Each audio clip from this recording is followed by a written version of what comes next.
Hello and welcome back to my self-build journey with me, Harry Van Gorkum. It's been a while since my last post, but that is the self-build process that I've come aware of and going to make you aware of. It's a lot of hurry up and wait. You sit around for a long time waiting for something to happen, and then suddenly everything happens at the same time and you've got to keep everything together. So it was March the 19th since my last post, and today, April the 28th, great news. I have completed on my land. I've got an email today in my email inbox from my solicitor, conveyancer, telling me that the sale is complete on the land.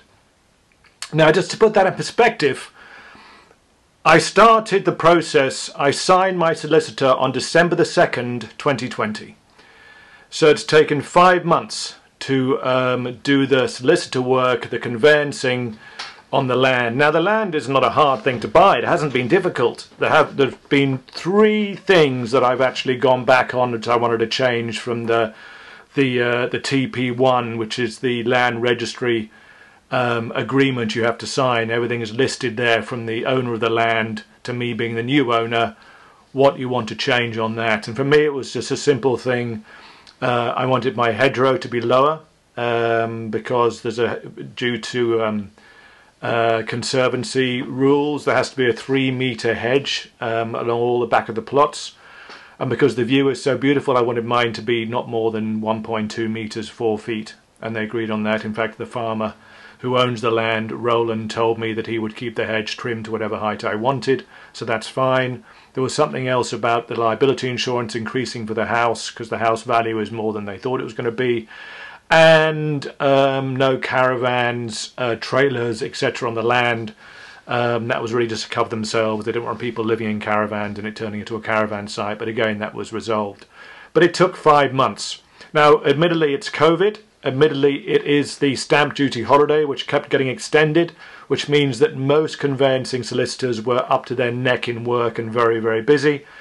But still, 5 months is a long time. Now, don't panic about that, because you can still, as long as you're happy with the land you're going to buy and you know you're going to buy it, you can still keep the whole process going with the house you're building and with Dan Wood. Oh, one thing about buying the land, which I stepped into as a mistake, which you've got to look out for, and probably none of you will do this because you have a lot more common sense and a lot more intelligence than I have, but because I was in personal contact with the farmer who owns the land, we've been emailing backwards and forwards, discussing various things, trying to push the solicitors along on both sides.